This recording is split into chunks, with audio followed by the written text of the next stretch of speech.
আসসালামু আলাইকুম। তো আজকে আমি 5 জনের স্বপ্ন পূরণ করার চেষ্টা করব। তো অবশ্যই আপনারা আজকের এই ভিডিওটি সম্পূর্ণ দেখবেন, তাহলে বুঝতে পারবেন। দেখুন, আমি এটিএম বুথে চলে গেছি টাকা তোলার জন্য। তো এখান থেকে আমি মোট 40,000 টাকা তুলব। আর এই 40,000 টাকা দিয়ে আমি 5 জনের স্বপ্ন পূরণ করার চেষ্টা করব। তো অবশ্যই আপনারা ভিডিওটা সম্পূর্ণ দেখবেন ইনশাআল্লাহ। দেখুন, আমার হাতে মোট 40,000 টাকা আছে। আর এই টাকাগুলো নিয়ে আমি চলে গেছি মেশিনের দোকানে, কারণ আমাদের আশেপাশে অনেক মা বোনরা আছে যারা মেশিনের কাজ পারে, কিন্তু টাকার অভাবে তারা মেশিন কিনতে পারে না। তো এই জন্যে আমি আজকে এমন 5 জনকে মেশিন কিনে দিব, যারা এই মেশিনের মাধ্যমে যেন তারা তাদের জীবন খুব সুন্দরভাবে চালাতে পারে। তো দেখুন, আমি মেশিন ভাইকে বলছিলাম যে কি মেশিন ভালো হবে। তো উনি আমাকে বাটারফ্লাই মেশিনটাই সাজেস্ট করলেন যে এই মেশিনটা নাকি অনেক ভালো হবে, বাটারফ্লাই। তো আমি এই বাটারফ্লাই মেশিনটা নিয়ে নিলাম। তো আমি ওনার সাথে প্রথমে দামাদামি করেছি।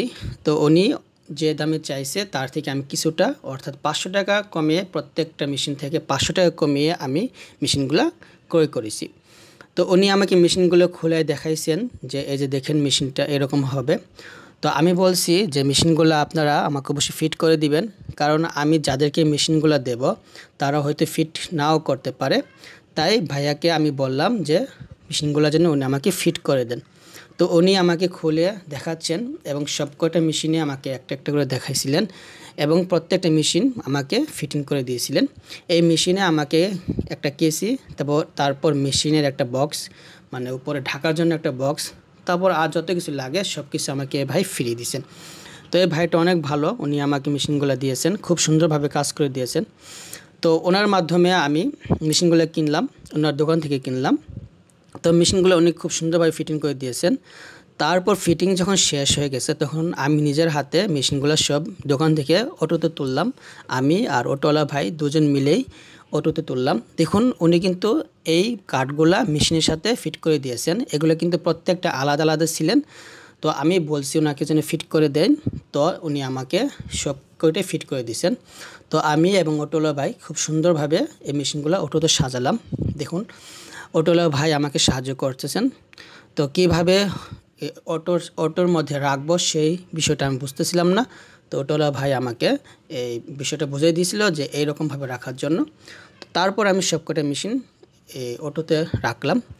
তো এভাবে প্রত্যেকটা মেশিন অটোতে ভরবো। আমি আপনাদেরকে শুধু এই মেশিনগুলোই দেখাচ্ছি, যাদেরকে দেব তাদের ভিডিও আমি দেব না, কারণ তারা অনেকেই লজ্জা পায়। আমরা অনেকেই আছি যে কিছু দিলে অন্যের ভিডিও, মানে যাকে দেয় তাকে দেখাই, ক্যামেরাতে নিয়ে আসি, এতে সে লজ্জা বোধ করেন। কারণ আমি যদি কাউকে সাহায্য করি, তার ফেস দেখানোর কোনো দরকার নাই। তার ফেস দেখিয়ে সাহায্য করা এটা অনেকটা অন্যরকম দেখা যায়। কারণ যাকে আমি দেব তাকে যদি আমি ভিডিও করার মাধ্যমে দেই, তাহলে সে অনেক লজ্জা পায়। কারণ আমি কিন্তু এই মেশিনগুলো শুধু গরিবদের দিচ্ছি তা না, অনেক মধ্যবিত্ত আছে যারা দিন এনে দিন খায়, তো তাদেরকেও আমি দিচ্ছি, আমাদের প্রতিবেশী বা আমাদের পাড়ার লোকজন। তো তাদের যদি আমি ক্যামেরার সামনে নিয়ে আসি, তারা মেশিনগুলো নেবে, ঠিক আছে, কারণ তাদের তো দরকার জিনিস নিবে, তবে তারা অনেক লজ্জা বোধ করবে। তো এটা আমার কাছে অনেকটা খারাপ লাগে। এজন্য আমি কি করেছি, তাদেরকে দেখানোর চেষ্টা করি নাই। আমি চাচ্ছিলাম যে যেহেতু ভিডিও করব, ভিডিও করার একটু দরকার ছিল, তো আমি এভাবে ভিডিওটা করি, তাদেরকে দেখানোর দরকার নেই। তো দেখুন, আমি খুব সুন্দরভাবে মেশিনগুলো নিজের হাতে তুলে অটোতে সাজাচ্ছি। তো এই মেশিন এখানে আমি মোট 5টা মেশিন নিয়েছি। তো এই 5টা মেশিন আমি ইনশাল্লাহ 5 জনকে দেব। তো অবশ্যই আপনারা আমাদেরকে সাপোর্ট করবেন, আমাদের ভিডিওগুলো শেয়ার করবেন। যদি ভিডিওগুলো যদি ভালো লাগে অবশ্যই লাইক দিবেন। আর অবশ্যই আমাদের এই চ্যানেলে সাবস্ক্রাইব করবেন। ফেসবুক পেজে দেখলে আমাদের ফেসবুক পেজগুলো ফলো করবেন ইনশাআল্লাহ। আপনারা যদি আমাদের সাপোর্ট করেন, আমাদের ভিডিওগুলো যদি এভাবে দেখেন, আমাদের ভিডিওগুলো যদি সবার কাছে শেয়ার করেন, তাহলে আমরা আর অনেকজন মানুষকে সাহায্য করতে পারবো ইনশাআল্লাহ। তো দেখুন, আমাদের মেশিনগুলো অটোতে ওঠা হয়ে গেছে। তো এখন আমি বাঁধতেছি। তো কীভাবে বাঁধবো সেটা আমি বুঝতেছিলাম না। তারপর অটোওয়ালা ভাই আমাকে বুঝাইছিলেন যে এভাবে না, আমার কাছে দিন। তো আমি ওনার কাছে দিয়ে দিলাম। দেখুন, ওনার কাছে আমি দেবো, উনি এসে এই মেশিনগুলো সুন্দর করে বাঁধবে। তো তারপর আমরা এই মেশিনগুলো নিয়ে বাসায় চলে গেছিলাম। যাই হোক, আপনাদের কাছে যদি ভিডিওটা ভালো লাগে অবশ্যই এটা লাইক দিয়ে দিবেন, আর আমাদের ভিডিওগুলো অবশ্যই শেয়ার করে দিবেন। ইনশাল্লাহ আমরা বাসায় গিয়ে এই মেশিনগুলো 5 জন লোককে দিয়ে দিব। তো দেওয়ার সময় আমি ভিডিও করি নাই, যদি করতাম তাহলে অবশ্যই আপনাদেরকে দেখাইতাম।